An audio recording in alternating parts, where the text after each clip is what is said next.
Hi everyone, it's Friday the 6th of June and here we are. What a disgrace yesterday was in Parliament, possibly one of the low points in parliamentary history. It was a hell of a day yesterday, it was really bad. I was quite wild this morning. I mean, we'd gone out last night and we came third in the quiz night at the local bowling club here, which was awesome. But I kind of woke up this morning and I'm like, man, that's just so outrageous. It's just outrageous. So about 4 o'clock this morning, I'm feeding the cat and I'm just taking to my computer and writing, how it feels. And I think that is how we all feel looking at everyone in G News at the moment as a privileges committee led by Judith Collins basically brought the House of Parliament into disrepute because of the way it made irrational decisions that overly punished Te Pāti Māori with no real good rationale or evidence behind the severity of its punishments. And there was a loud outcry across the House from opposition parties about the injustice and the precedent set here by an increasingly racist government led by Christopher Luxon, who has to take responsibility for this kind of racism. So today I just wanted to very quickly kind of acknowledge that we are quite outraged right across New Zealand about what's actually happened here, that this is a major deep racism, a deep blow against natural justice. And I think we're all feeling it. And there's a lot of sentiment around right now that they've really crossed the line here with their racism. So we're not going to kind of put up with this. Anyway, I'm going to just focus briefly on a few aspects from yesterday. One of them is Winston Peters, and here's what Winston had to say in the House. The one in the cowboy hat who hates colonialism, the one that's shouting down there with the scribbles on his face.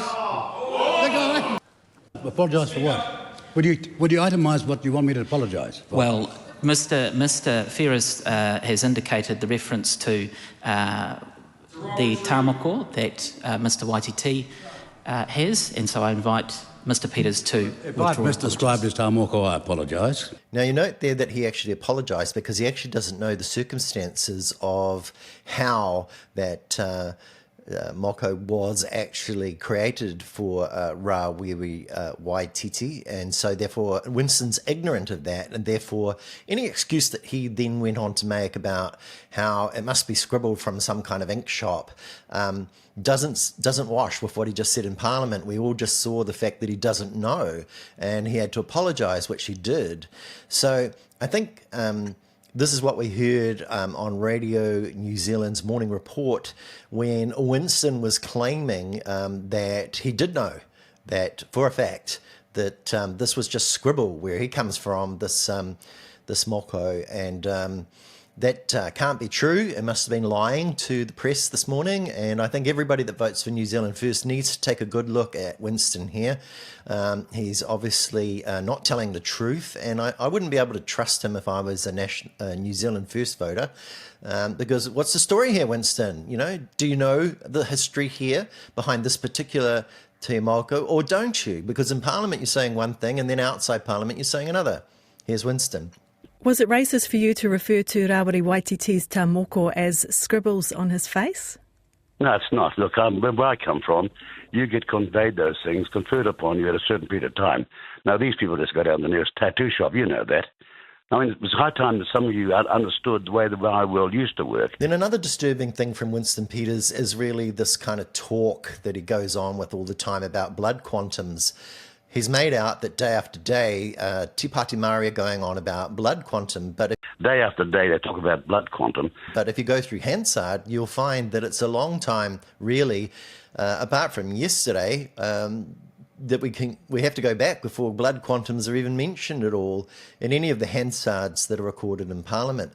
So here's what Winston himself had to say about blood quantums yesterday in Parliament. What is the majority of your DNA? What's the majority of your DNA? Well, if you're disgraced by your European DNA, we over here are not. And here's the Hansard of what Winston was also saying in Parliament yesterday. So you can see it's Winston that's talking about blood quantums and the amount of DNA that you have in your blood, not really TPM. And so I think it's a bit rich, really, a bit hypocritical of Winston to be going on about this. I did a bit of quick research and I went back into the Hansard and I found out that you had to go as far back as the 23rd of July 2024 to find a reference where Rawiri Waititi mentioned blood quantum. And this was in reference to the erasure of Maori wards, and the government was pressing forward trying to get rid of any kind of Maori representation. They were saying, they'd campaigned on localism, but they didn't care about what local bodies had to say, and they wanted to force a referendum onto all of these local governments to have a referendum at their own cost to see if the public really wanted Maori wards anymore. And there were all sorts of different wards, but you just can't have a Maori ward. So they picked up the race card here. Anyway, that aside, basically that was the context on that day of the debate. And here is the Hansard, which shows that Winston was busy calling Mr. Waititi an idiot and that his remarks were retarded, and this came up and was a matter of some objection. Deb Ngarewa-Packer objected to the use of retard in the Parliament by Winston Peters, who was always going on about standards and bringing the House and being proper and knowing how to behave, but is also one of the worst offenders in the House for time wasting, stupid questions, things that are not aligned with standing orders at all. His points of order are rubbish. So he wastes a lot of time and money, and then he stands up and talks about wasting time and money and standards in the House and holding people to account, which if you're a New Zealand First voter, you probably don't know about because you're probably not paying attention to this kind of thing that Winston's carrying on with. Anyway, that Hansard really did show that David Seymour then misquoted what Rawiri Waititi had actually said about blood quantums. He turned it into something it wasn't, and then later that night, so you can see here where he does that, he says that he shouted out the following thing. That's not what's in the actual Hansard that was recorded about what Rawiri Waititi actually said. So he was being misquoted by David Seymour. David Seymour was being dishonest and misrepresenting the truth, misquoting what was said in Parliament. And that night, Seymour took to his Instagram and about 2,000 people came in and agreed with him without knowing what was said and believed in the lie that David Seymour was spreading about what had been said by Rawiri Waititi. So that kind of misleading feeding of racism in New Zealand by just making up what was said and changing it and distorting it. We're seeing this from David Seymour. We're also seeing that kind of behaviour from Winston. So it's very, very dishonest. It's quite racist, and they carry on with it. Worse than this, Winston was saying that in general, the people that belong to Te Pāti Māori have an acrid smell. Here's him going on about them smelling. They're the ones who are racist, and they gleam and have that acrid smell about them. So I think that's pretty disgusting. That's what we're seeing, isn't it? It's the evidence before us.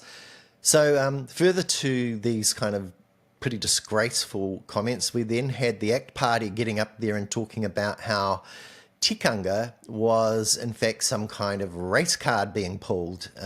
Tikanga is in fact being used in law schools at the moment because it's kind of part of our common law, and the ACT Party don't understand the law.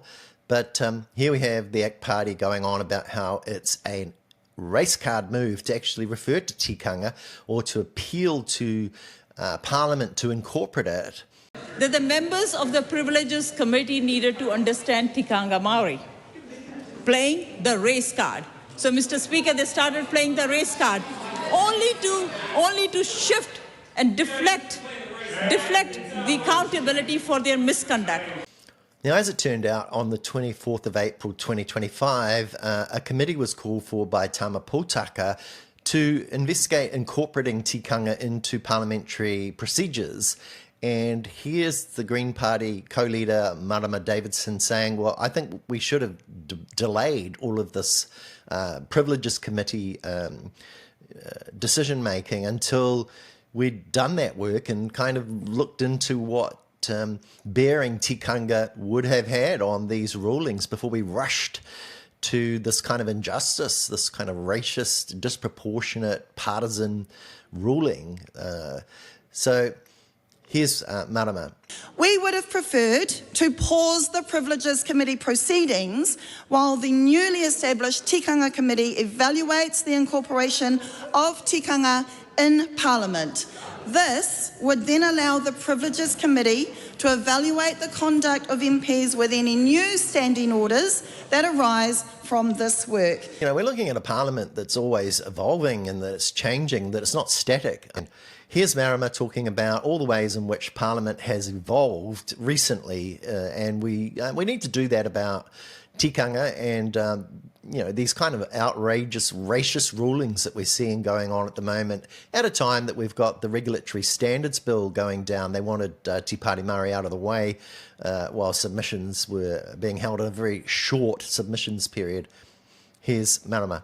Now, Mr. Speaker, this House over the years has shown it can evolve. For example, including babies and breastfeeding in this House, including sign language interpretation, including te reo translation, inviting diverse prayers to open sittings, and then procedural changes like the way we ask oral questions and how we hold ministers to account.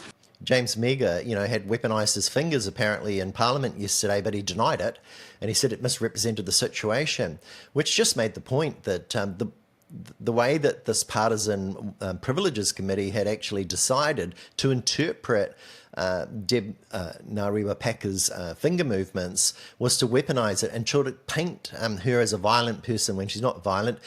In that haka, Ms. Ngārewa Paeka made hand gestures similar to a finger gun. And this wasn't just once. Towards the end of that haka, again, she repeated the gesture and simulated a firing motion. That's not what she meant, but no, they wouldn't listen. They just rode over the top of it, like sort of like a James Meagher person might roll over the top of it, nodding and like a dog on the back seat behind people in Parliament, pulling faces. People are saying there's something not right with him. What's going on there with that guy? Anyway, here's some footage yesterday about that weaponising and how Chloe called out James Meagher for the exact same thing. Reference to finger guns. And Mr. Speaker, I would just draw the House's attention to the fact that the Honourable James Meagher earlier in this debate was offering those same finger guns to me as he was heckling in the House.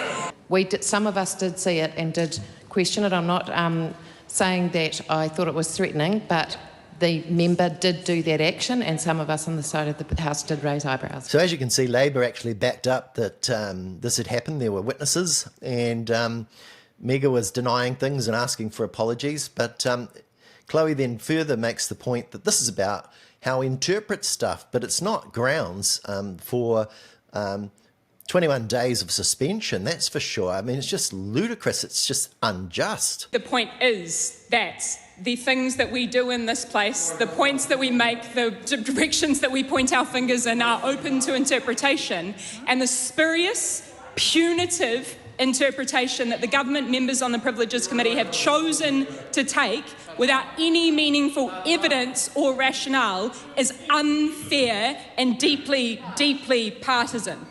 So Chloe made a good point there, and I think, you know, we all agree that basically this is very, very wrong, and this is what's going on in our parliament. It's been brought into disrepute by these people. So we're seeing a lot of racist misinformation from the ACT Party. The ACT Party are going down the tubes. They're on 6.6% and falling down towards the 5% threshold, while Te Pāti Māori are rising up over the 5% threshold. And so I think, you know, people are saying, well, look, all of this is really just a big racist theatre because the government can see it's going down the tubes, and Labor are leading them at the moment. Labor will come out at the appropriate time responsibly with its policies fully costed, and that'll be closer to the election. At the moment, we've got quite a bit of a direction there from Labor about where they're going. The Greens have come out with an alternative budget, which is really great to see, and that's actually much more inspiring. And it's actually the kind of coming to the rescue for our health system, which Simeon Brown is trying to privatise and, kind of argue that a very small amount that doesn't meet the need is somehow more. So we've invested a record amount, and we've spent more, and we've got more, meaning more than zero or more than we had before, but not keeping up with inflation or health inflation, which is running at something like 6%.